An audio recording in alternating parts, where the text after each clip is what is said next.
Gold, trusted gold buyers. మీరు తాకట్టు పెట్టిన బంగారాన్ని విడిపించి ఈ రోజు ఉన్న మార్కెట్ ధరకు కొనబడను.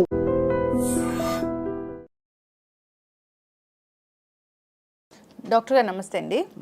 డాక్టర్ గారు, జనరల్గా హార్ట్ అటాక్ నైట్ టైంలో ఎక్కువగా వస్తూ ఉంటుందని చెప్తుంటారు. అయితే కొందరైతే వాష్రూమ్లో ఉన్నప్పుడే కార్డియాక్ అరెస్ట్ అవ్వడం, చనిపోవడం కూడా జరుగుతుంది. ఏంటి దీనికి ఏమైనా సంబంధం ఉంటుందా? వాష్రూమ్కి వెళ్ళినప్పుడు గుండె నొప్పి రావడానికి లేదా నైటే రావడానికి? హార్ట్ అటాక్ అనేది ఏ టైంలో అయినా రావచ్చండి.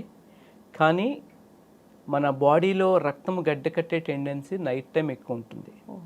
సో అది వింటర్ సీజన్స్లో ఎక్కువ ఉంటుంది. సో అందుకే heart attacks night time precipitate అవుతూ ఉంటాయి అండ్ వింటర్ సీజన్స్లో ఎక్కువ ప్రెసిపిటేట్ అవుతూ ఉంటాయి. ఎందుకంటే అప్పుడు రక్తము గడ్డకట్టే టెండెన్సీ బాడీలో ఎక్కువ ఉంటుంది. అందుకు మీకు ఎర్లీ మార్నింగ్స్ హార్ట్ అటాక్ కానీ, నిద్రలో వెళ్తున్నప్పుడు హార్ట్ అటాక్స్ కానీ, నిద్ర మధ్యలో సడన్గా నొప్పి రావడం కానీ జరుగుతూ ఉంటుంది. బట్ ఏ టైంలో అయినా హార్ట్ అటాక్స్ రావచ్చు. బట్ మోస్ట్లీ నైట్ టైమ్స్లో మెయిన్ రావడానికి కారణం ఏంటంటే అప్పుడు కొలెస్ట్రాల్ ప్రొడక్షన్ కానీ, బ్లడ్ క్లాట్ టెండెన్సీ కానీ ఎక్కువ ఉంటుంది. దానివల్ల నైట్ టైం అనేవి హార్ట్ అటాక్స్ చాలా ఎక్కువ వస్తూ ఉంటాయి. అంటే డిపెండ్స్ ఆన్ వాతావరణం మన రక్తం గడ్డ కట్టడం అలా జరుగుతుంది డాక్టర్ గారు? అవునవును. ఎందుకంటే యాక్చువల్గా మనకి అంత సిగ్నిఫికెంట్ నెంబర్స్లో జరగకపోవచ్చు. ఎందుకంటే హార్ట్ అటాక్స్ అనేవి ఎప్పుడూ ఉంటాయి. ఎప్పుడు ఇయర్ లాంగ్ హార్ట్ అటాక్స్ అనేవి వస్తూనే ఉంటాయి. కానీ వింటర్ సీజన్లో దాని యొక్క ప్రజెంటేషన్ ఎక్కువ ఉంటుంది. ఈ వాష్రూమ్స్ వెళ్ళినప్పుడు సడన్ గా గుండె నొప్పి రావడం, గుండెపోటు రావడము, కార్డియాక్ అరెస్ట్ అవ్వడం, చనిపోవడం కూడా జరుగుతుంది కదా డాక్టర్ గారు? అది ఎందుకు? వాష్రూమ్స్ అంటే మనకు బాత్రూమ్కి వెళ్ళినప్పుడు అయితే ఎటువంటి ఇబ్బంది లేదండి. అంటే యూరినల్స్కి వెళ్ళినప్పుడు అయితే ఇబ్బంది ఉండదు. బట్ మనం ఎప్పుడైనా సరే మోషన్ పాస్ చేస్తున్నప్పుడు మనకేమవుతుందంటే ఎప్పుడైనా ఫోర్స్ ఎక్కువ వాడినప్పుడు హార్ట్ మీద ఎఫెక్ట్ పడి ఆ టైంలో హార్ట్ అటాక్కి వచ్చే ఛాన్సెస్ ఉంటాయి. చాలామంది మనం కరెక్ట్గా పేషెంట్ హిస్టరీ అడిగినట్టయితే వాళ్ళు కాన్స్టిపేషన్ ఉన్న పేషెంట్స్, అంటే ఎవరికైతే మోషన్ సరిగ్గా వాళ్ళు ఎప్పుడైతే ఎక్కువ ఫోర్స్ యూజ్ చేశారో అప్పుడు చెస్ట్ టైట్నెస్ అనేది చాలా కామన్ సిమ్టమ్ అండి. చాలామంది చెప్పే సిమ్టమ్. ఎప్పుడైతే మీకు మోషన్ డిఫికల్టీ ఉన్నప్పుడు, కాన్స్టిపేషన్ ప్రాబ్లం అంటే మోషన్ సరిగ్గా ఫ్రీగా అవ్వని వాళ్ళకి ప్రెషర్ అప్లై చేసినప్పుడు కనుక ఈ హార్ట్ ఏరియాలో కనుక పెయిన్ ఫీల్ అయితే మీరు వెంటనే అశ్రద్ధ చేయకుండా పరీక్షలు చేయించుకోవాలి. కంప్లీట్ ఈసీజీ, 2DA, టీఎంటీ ఎన్ని పరీక్షలు ఉన్నాయో అన్ని పరీక్షలు చేయించుకోవాలి. ఎందుకంటే అది చాలా చాలా చాలా ఇంపార్టెంట్ సిమ్టమ్, చాలా ఈజీగా మిస్ అయ్యే సిమ్టమ్. ఎందుకంటే మనం మోషన్ అవుతున్నప్పుడు మనం ఫోర్స్ వాడినప్పుడు మనం మజిల్స్ కాంట్రాక్షన్ వల్ల నొప్పి వచ్చిందేమో అనుకుంటాం. అది కూడా ఆ టైంలోనే నొప్పి ఉంటుంది, తర్వాత తగ్గిపోతుంది. సో అది చాలా చాలా ఇంపార్టెంట్ ఫైండింగ్. సో మోషన్ అప్పుడు మీకు ఎప్పుడైనా ఎలాంటి నొప్పి, left side of the chest pain, అంటే గుండె ఎక్కడ ఉంటుందో అక్కడ పెయిన్ అనిపిస్తే మీరు వెంటనే ఏ వయసులో వారైనా సరే టెస్టింగ్లు చేయించుకొని మనము ఎర్లీగా హార్ట్ అటాక్ రాకుండా బ్లాక్స్ని గుర్తించవచ్చు. ఓకే. అయితే డాక్టర్ గారు, నైట్ ఎక్కువగా హార్ట్ అటాక్స్ వస్తాయని అనుకున్నాము. సో ఈ హార్ట్ అటాక్ వచ్చింది, నైట్ వచ్చింది, వెంటనే ఏం చేయాలంటారు? వెరీ గుడ్ క్వశ్చన్ అండి. హార్ట్ అటాక్ నైట్ వచ్చినప్పుడు చాలామంది గ్యాస్ ట్యాబ్లెట్ వేసుకుని అలా పడుకుని మార్నింగ్ వెళ్దాంలే, మార్నింగ్ చూపించుకుందాంలే అని చాలామంది అలాగే చేస్తారు. ఒక ట్యాబ్లెట్ వేసుకుని అలాగే పడుకుంటారు. బట్ అందులో 50% మంది హాస్పిటల్కి రారండి. మేము చాలామంది పేషెంట్స్ని చూస్తాము. నైట్ టైం కొంచెం బాగా చెస్ట్ పెయిన్ వచ్చి, ఆల్రెడీ చాలామందికి 40 ఏళ్ళు దాటిన వాళ్ళకి గ్యాస్ట్రిక్ ప్రాబ్లం ఉంటుంది. వాళ్ళకి ఏంటంటే ఆ గ్యాస్ట్రిక్ పెయిన్ని దీన్ని డిఫరెన్షియేట్ చేయలేరు, అది కూడా గ్యాస్ ప్రాబ్లమే అనుకుంటారు. సో మనం గ్యాస్ ప్రాబ్లమ్ని, ఈ హార్ట్ అటాక్ని ఒకేలా ప్రజెంట్ అయితే ఎలా రికగ్నైజ్ చేయాలి అనేది చాలా చాలా ఇంపార్టెంట్ అండి. ఫస్ట్ పాయింట్, మీరు రికగ్నైజ్ చేయొద్దు, డాక్టర్ రికగ్నైజ్ చేయాలి. అందుకే వెంటనే హాస్పిటల్కి వెళ్ళండి. మీకు హాస్పిటల్కి వెళ్ళాలి అని అనిపించకపోతే దగ్గరున్న ఏ సెంటర్కైనా వెళ్ళి ఒక ఈసీజీ తీయించుకోండి. ఈసీజీ తీయించుకొని ఒక ఫిజిషియన్, అంటే ఒక జనరల్ మెడిసిన్ ఫిజిషియన్కి కానీ, ఒక కార్డియాలజిస్ట్ని కానీ సంప్రదించండి. ఎందుకంటే ఈసీజీ అనేది చాలా చాలా ఈజీగా మిస్ అయిపోతూ ఉంటారు చాలామంది. హార్ట్ అటాక్ని గుర్తించలేరు చాలామంది డాక్టర్స్, హార్ట్ అటాక్ని గుర్తించలేరు. అది కూడా చాలామంది నార్మల్ అని చెప్పేసి ఒకరోజు ఉండి ఇంట్లో అయినా తగ్గకపోతే నా దగ్గర వచ్చి ఈసీజీ మేము చూస్తే హార్ట్ అటాక్ అని గుర్తించినవి చాలా చాలా ఉన్నాయి. సో మీరు ఒక ఫిజిషియన్ కానీ ఒక కార్డియాలజిస్ట్ని కానీ సంప్రదించాలి, ఏ టైంలో అయినా సరే, నైట్ టైంలో అయినా సరే. సో గ్యాస్ట్రైటిస్ని మామూలు దీన్ని మనం ఎలాగా డిఫరెన్షియేట్ చేయాలి అంటే, ఫస్ట్ పాయింట్, మనకి గ్యాస్ నొప్పి కన్నా చాలా తీవ్రంగా ఉంటుంది ఈ నొప్పి, లేకపోతే సేమ్ అదే ఇంటెన్సిటీతో అదే తీవ్రతతో కూడా ఉండొచ్చు. దాన్ని మనం ఎలా గుర్తించాలి? జనరల్గా మనకి గ్యాస్ట్రైటిస్ ప్రాబ్లం ఉందనుకోండి, ఒక ఈనో కానీ ఒక ప్యాంటాప్ కానీ వేసుకుంటాం. వేసుకున్న వెంటనే ఒక 50 to 70% రిలీఫ్ ఇచ్చేస్తుంది. అలా కాకుండా మనం ఒక ట్యాబ్లెట్ వేసుకున్న దాని వెంటనే ఒక హాఫ్ అన్ అవర్ తర్వాత ఇంకొక ట్యాబ్లెట్ వేసుకున్న ఏమాత్రం రిలీఫ్ లేదు అనుకుంటే అది గ్యాస్ట్రైటిస్ అవ్వకపోయే ఛాన్సెసే ఎక్కువ. సో వెంటనే మీరు దగ్గరున్న హాస్పిటల్కి వెళ్ళి ఒకే ఒక బేసిక్ ఈసీజీ పరీక్ష చేయించుకుంటే సరిపోతుందండి. ఈసీజీలో హార్ట్ అటాక్ ఈజీగా తెలిసిపోతాయి. ఒకవేళ తెలియకపోతే హార్ట్ అటాక్లు ఈసీజీ నార్మల్ ఉన్నా ఉండొచ్చు, బట్ అంత డేంజరస్గా కాదు. బట్ ఈసీజీలో చేంజెస్ ఉన్నాయంటే అది చాలా డేంజరస్ హార్ట్ అటాక్. ఓకే, అంటే ఈ హార్ట్ అటాక్ వచ్చిందనేది ఈసీజీ లో వాల్యూస్ అది అనేది కరెక్ట్గా ఉంటే ఉన్నట్లా డాక్టర్ గారు, లేదంటే లేనట్లేనా? సో ఇంకా ఏమైనా అదర్ టెస్ట్ అనేది చేయించుకోవాల్సి ఉంటుందా? మంచి క్వశ్చన్ అండి. మనము ఏ హాస్పిటల్కి వెళ్ళినా ఇప్పుడు హార్ట్ అటాక్ ప్రోటోకాల్ అనేది కామన్ అండి. మీరు కానీ నేను కానీ గుండెలో నొప్పి వచ్చి ఏ టైంలో అయినా హాస్పిటల్కి వెళ్తే ఫస్ట్ ఈసీజీ తీస్తారు. హార్ట్ అటాక్లో 3 రకాలు ఉంటాయి. 3 రకాల్లో 2 రకాలు ఈసీజీలో తెలిసిపోతుంది. ఒక రకంలో ఈసీజీ కంప్లీట్లీ నార్మల్ ఉంటుంది. సో సెకండ్ పాయింట్ ఏంటి, గుండె స్కాన్ 2D ఎకో చేస్తారు. 2D ఎకో కూడా అంతే, ఒకే ఒక రకమైన, అంటే మొత్తం 100% రక్తనాళం బ్లాక్ అయిన దాంట్లో ఆ హార్ట్ అటాక్స్లోనే ఈసీజీ అబ్నార్మల్ ఉంటుంది. ఒక 90% బ్లాకు 80% బ్లాక్ ఉంటే ఈసీజీలో అబ్నార్మల్ ఉండొచ్చు, లేకపోతే కంప్లీట్లీ నార్మల్ ఉండొచ్చు. సో దీనికి మేము ఎక్స్ట్రాగా ట్రోపోనిన్ పరీక్ష చేస్తాం. ఇప్పుడు హై సెన్సిటివ్ ట్రోపోనిన్స్ అని వచ్చాయి. అవి ఏంటంటే గుండెపోటు కానీ గుండె నొప్పి వచ్చిన 2 గంటల్లోనే మీకు తెలిసిపోతుంది. వెంటనే హై సెన్సిటివ్ ట్రోపోనిన్ పరీక్ష చేయిస్తాము. అది కనుక నెగిటివ్ వస్తే మళ్ళా 2 గంటలు ఉంచి మరలా చేయించుకొని వెళ్ళాలి. ఒకటి గుర్తుపెట్టుకోండి, మీకు 50 ఏళ్ళు క్రాస్ అయ్యాయి, మీకు షుగర్ ఉంది లేదు, మీకు బీపీ ఉంది లేదు, మీకు ఫ్యామిలీ హిస్టరీ ఉంది లేదు, ఏమైనా సరే మీకు 50 ఏళ్ళు దాటితే మీకు గుండెలో నొప్పి వస్తే అది మీకు గ్యాస్ట్రైటిస్లా కాకుండా ఏదో కొంచెం తీవ్రమైనదిగా కొంచెం ఏదో తేడాగా అనిపిస్తే వెంటనే హాస్పిటల్కి వెళ్ళి ఫస్ట్ ఈసీజీ మీ అంతటికి మీరే ఈసీజీ తీయించుకోవాలి, 2D ఎకో చేయించుకోవాలి, ట్రోపోనిన్ చేయించుకోవాలి. హై సెన్సిటివ్ ట్రోపోనిన్ పరీక్ష చేయించుకున్నాక అన్నీ బాగున్నాయండి మీరు వెళ్ళిపోవచ్చండి అని అంటారు, కానీ మీరు వెళ్ళకూడదు. వెంటనే 2 hours వెయిట్ చేసి అప్పుడు చేయించుకోవాలి. ఆ రిపోర్ట్ కూడా నెగిటివ్ ఉంటే అప్పుడు హాస్పిటల్ నుంచి మీరు ఇంటికి సేఫ్గా వెళ్ళచ్చు. ఇలాగా మేము చాలా అంటే ఒక 10లో 2-3 కేసులు మేము ఇలాగే డిటెక్ట్ చేస్తాం. ఈసీజీ నార్మల్ ఉంటుంది, 2D ఎకో నార్మల్ ఉంటుంది, వచ్చిన వెంటనే చేసిన ట్రోపోనిన్ పరీక్ష కూడా నెగిటివ్ ఉంటుంది.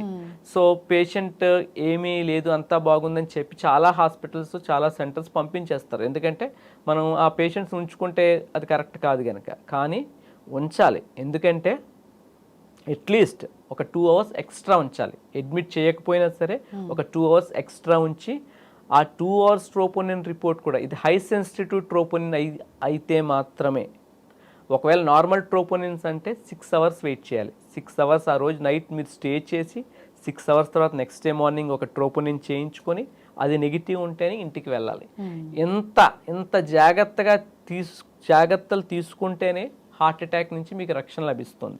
లేకపోతే heart attack will simply take your life without any alarming thing.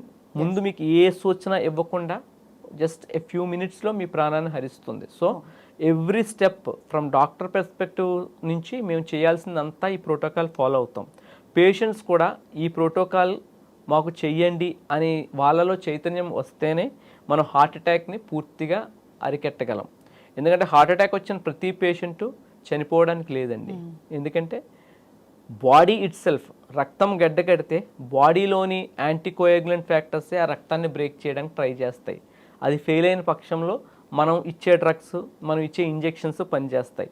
So heart అటాక్లో you should never take a chance. You should always have a nice and good checkup, health checkup.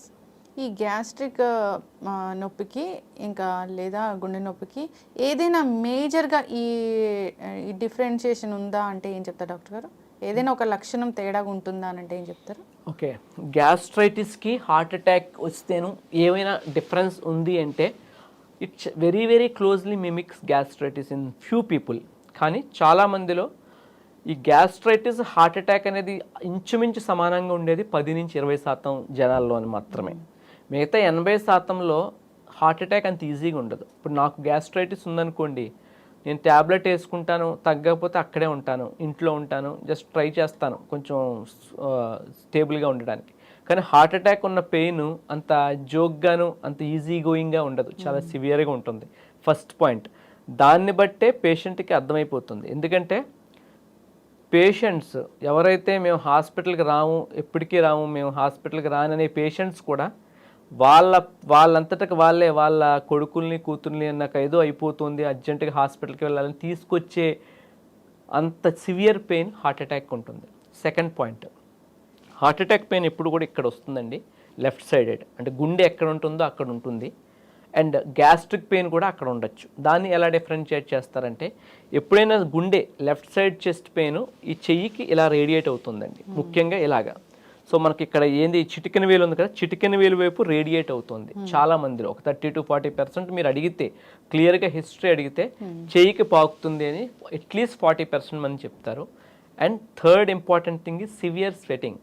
కొంతమంది, అంటే అందరికీ రాదు, కొంతమందికి just చిరు చెమటలే రావచ్చు, కొంతమందికి అసలు చెమటలు ఉండకపోవచ్చు, కొంతమంది అయితే మొత్తం షర్టు ప్యాంటు తడిసిపోతుంది. సో అంత సివియర్ స్వెటింగ్ ఉంటుందండి. ఆల్మోస్ట్ దే విల్ బి, అదే స్నానం చేసినంత చెమటలు పడతాయి. Very very important. Chest pain with sweating అంటే ఇంక ఏమీ ఆలోచించక్కర్లేదు, అది నార్మల్ ఫీవర్ అవ్వచ్చు, లేకపోతే సింపుల్ గ్యాస్ట్రైటిస్ అవ్వచ్చు, హార్ట్ అటాక్కి ఎవాల్యుయేట్ చేయాల్సిందే. సో హార్ట్ అటాక్ చెస్ట్ పెయిన్తో స్వెట్టింగ్ ఉంది, ఒక ఆయాసంలా అనిపిస్తుంది, ముఖ్యంగా sweating. Second important sign is ఆయాసం. నాకు కొంచెం ఆయాసంగా అనిపిస్తుంది, that is called air hunger. Air hunger ఉంది అంటే, ఆయాసంగా ఉంది అంటే వెంటనే హార్ట్ అటాక్కి ఎవాల్యుయేట్ చేయించుకోవాలి ఈ 3 పరీక్షల ద్వారా: ECG, 2D echo and high sensitive troponin IRT. Okay doctor గారు, ఎలాంటి లక్షణాలు లేవు కానీ ఇప్పుడు అందరికీ భయం వేస్తూ ఉంది, కోవిడ్ తర్వాత ఏదో జరుగుతుంది, మాకు హార్ట్ అటాక్ వస్తుందని భయం వేస్తూ ఉంది. అలాంటప్పుడు వాళ్ళు కనుక్కోవాలనుకుంటారు, వస్తుందా రాదా లైఫ్లో అని. సో దానికి ఏమైనా టెస్ట్లు ఉంటాయా? There are so many battery of investigations to detect heart attacks early అండి. సో మనం ఫస్ట్ చూసుకోవాల్సింది ఫ్యామిలీ హిస్టరీ.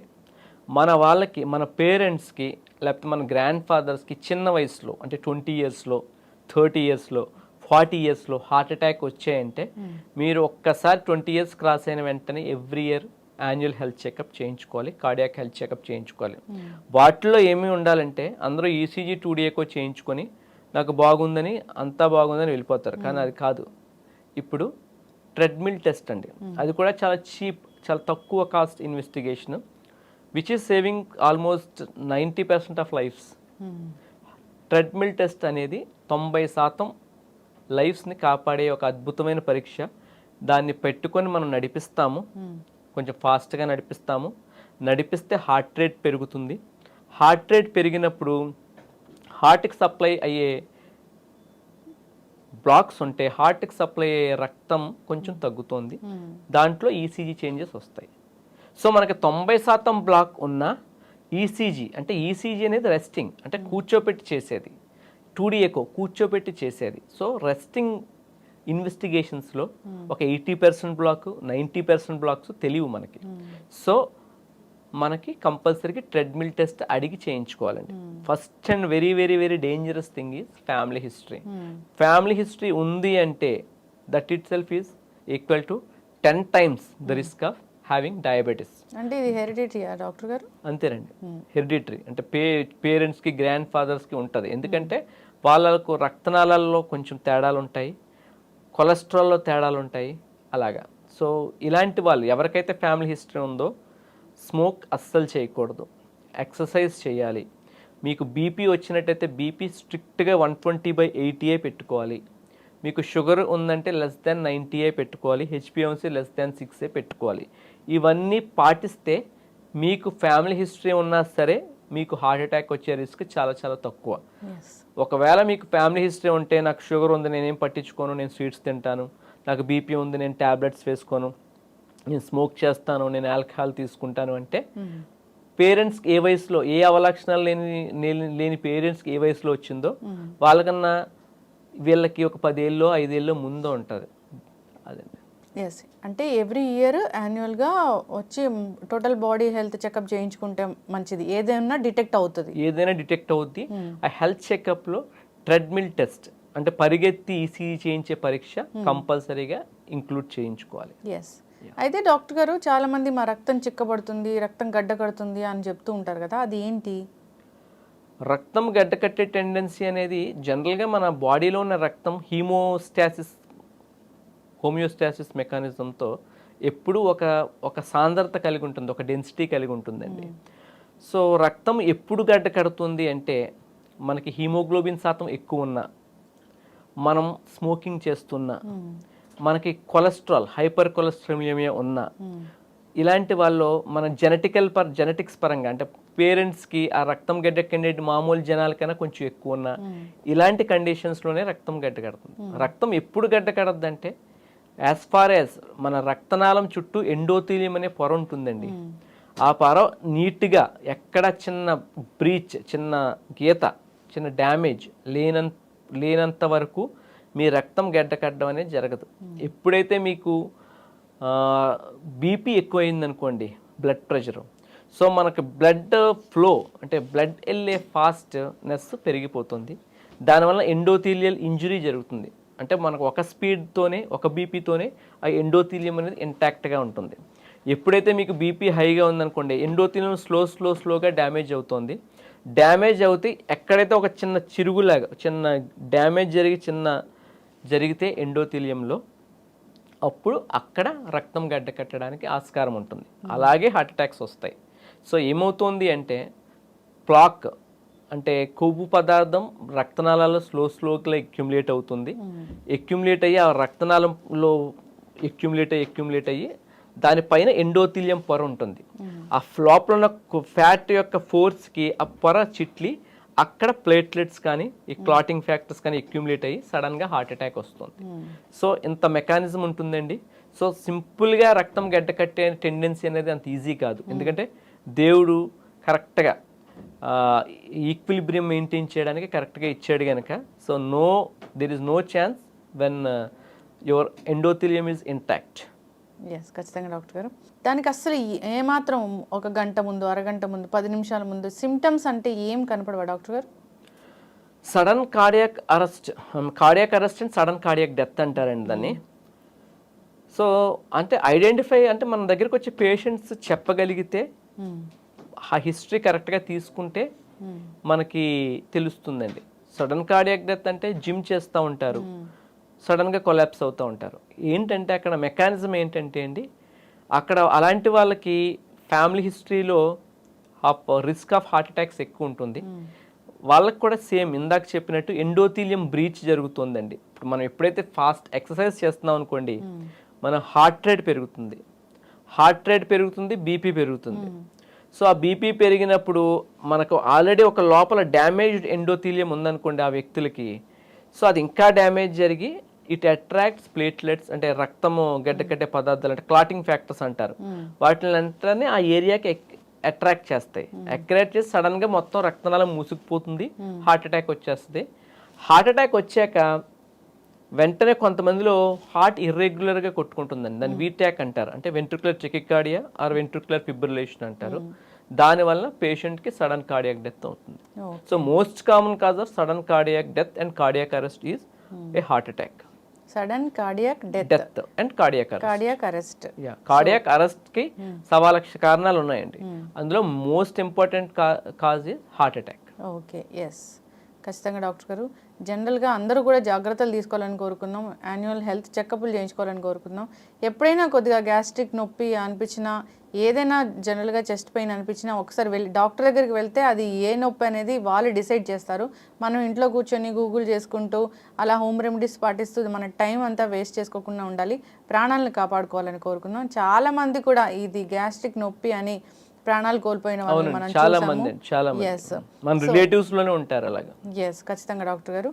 సో ఏదైనా ఒక డాక్టర్ ఒక మందు రాస్తే దాని గురించి గూగుల్ హిస్టరీ తీసుకోవడం కూడా చాలా మందిలో కామన్ అయిపోయింది. సైడ్ ఎఫెక్ట్స్ చూసుకోవడము, మందులు వాడకుండా ఉండడము, దానివల్ల కూడా గుండెకి సంబంధించిన ఇష్యూస్ అనేవి మళ్ళీ మళ్ళీ వస్తూ ఉన్నాయి రిపీటెడ్గా. ఏదైనా ఒకసారి డాక్టర్ చెప్తారు ఫాలోఅప్కి రమ్మని, అప్పుడు కూడా ఈ కార్డియాక్ ఇష్యూస్ ఉన్న వాళ్ళు చాలామంది కూడా వెళ్ళరు. దానివల్ల కూడా ఇబ్బందులు ఇంకా ఎక్కువయ్యే పరిస్థితులు కనిపిస్తూ ఉంటాయి. ఖచ్చితంగా ఫాలోఅప్ అవ్వాలని కోరుకుందాం డాక్టర్ గారు. చాలా చక్కటి ఇన్ఫర్మేషన్ అండి, ధన్యవాదాలు.